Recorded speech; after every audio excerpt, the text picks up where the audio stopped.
Bismillahirrahmanirrahim. Assalamualaikum warahmatullahi wabarakatuh. Perkenalkan, kami dari kelas 10A akan melakukan praktek cara pembuatan tempe pada video kali ini. Simak videonya dengan baik. Oke teman-teman, sebelum kita masuk terhadap proses pembuatannya, pastinya kita harus tahu apa bahan dan alat-alatnya. Simak video. Tempe adalah makanan tradisional dari Indonesia yang dibuat dari fermentasi oleh jamur Rhizopus PSP pada bahan baku kedelai.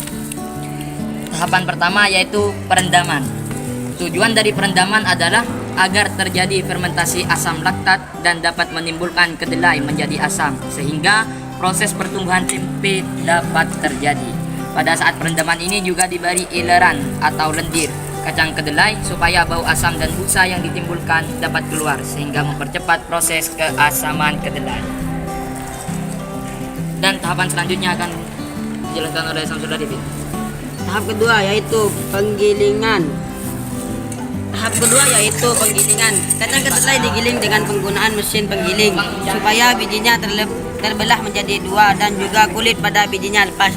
Tujuan dari pengupasan kulit ini agar asam laknat yang dihasilkan selama proses perendaman bisa masuk dengan mudah ke dalam biji dan agar miselium pada tempe dapat tumbuh pada saat fermentasi berlangsung.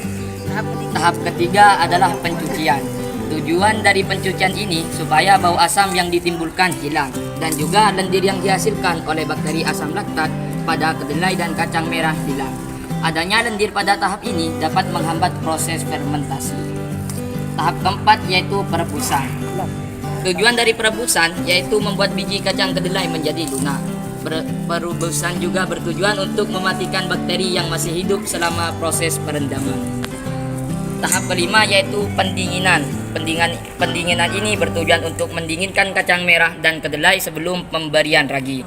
Pendinginan juga bertujuan supaya kedelai dan kacang merah mengering. Oke teman-teman, kita masuk pada tahap ke-6 yaitu peragian. Setelah didinginkan, dibagi ragi sebanyak setengah sendok makan dan diaduk hingga homogen. Dalam ragi tempe ini mengandung jamur Rhizopus SP. Fungsi ragi tempe ini tentunya mengaktivitas enzim sehingga memiliki kemampuan untuk menghasilkan antibiotika, biosintesis vitamin B, dan penetrasi miselia jamur tempe ke dalam biji kedelai. Tahap ketujuh yaitu pengemasan kedelai dalam plastik yang telah ditusuk-tusuk dengan pisau supaya kebutuhan oksigennya maksimum. Pengemasan dalam plastik memiliki kelebihan dan kekurangannya yaitu tempe menjadi ringan, kuat, dan tidak mudah membusuk. Sedangkan kelemahannya yaitu molekul yang terdapat dalam plastik dapat berpindah ke dalam makanan tersebut. Tahap terakhir adalah fermentasi. Setelah pengemasan kacang kedelai dan kacang merah didiamkan selama 2 hari dan diletakkan di suatu tempat yang lembab suhunya agar proses fermentasi berlangsung. Suhu yang baik dalam pembuatan tempe yaitu berkisar antara 20 hingga 37 derajat. Hal penting yang perlu diperhatikan pada tahap ini adalah suhu kelembapan dan jumlah ragi yang digunakan. Oke teman-teman, setelah kita melakukan praktikum pembuatan tempe, selanjutnya kita akan melakukan praktikum morfologi jamur pada ini. Ini kita masuk pada tahap kedua yaitu praktikum morfologi jamur pada tempe.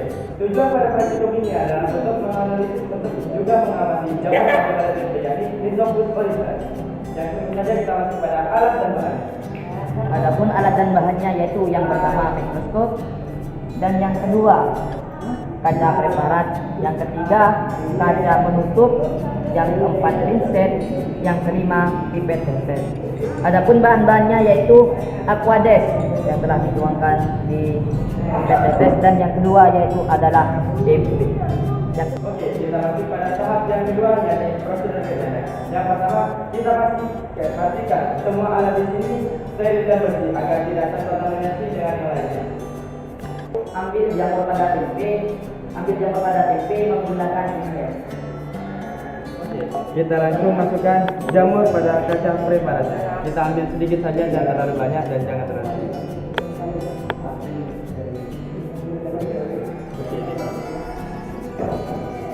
Kita letakkan di atas kaca preparat.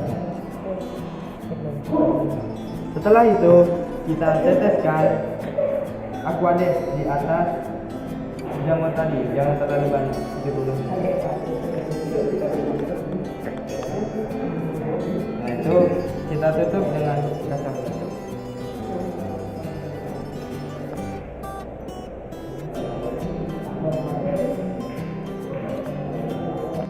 Setelah itu kita masukkan terhadap meja preparasi.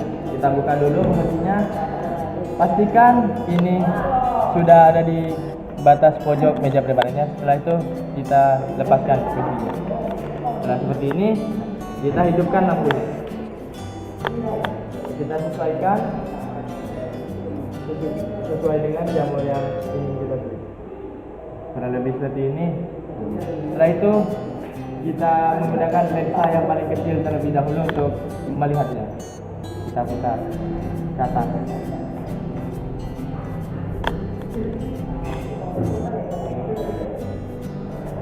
Di sini sudah terlihat bedanya seperti apa jamur. Setelah itu lakukan pengamatan menggunakan mikroskop dan dokumentasikan hasil pengamatan menggunakan mikroskopnya.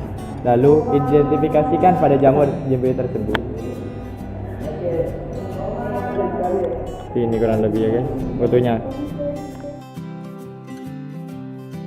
Oke teman-teman, di sini jamur Rhizopus oryzae termasuk dalam zygomicota yang sering dimanfaatkan dalam pembuatan tempe dari proses fermentasi kacang kedelai.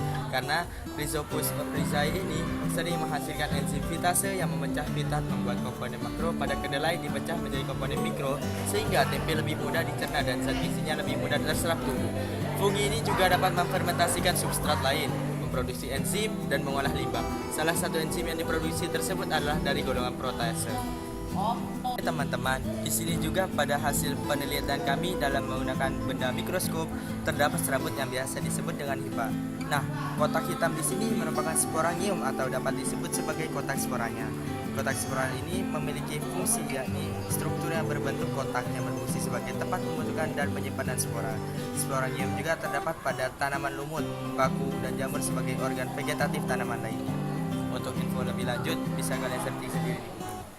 Oke teman-teman, di sini klasifikasinya yang dimiliki oleh jamur Rhizopus oryzae yang terdapat pada jamur tempe memiliki kingdom fungi, divisi Mycorrhizota dan memiliki kelas Mycorrhizaceae, ordo Mycorrhizales dan famili Mycorrhizaceae, genus Rhizopus dan spesies Rhizopus oligosporus atau Rhizopus oryzae.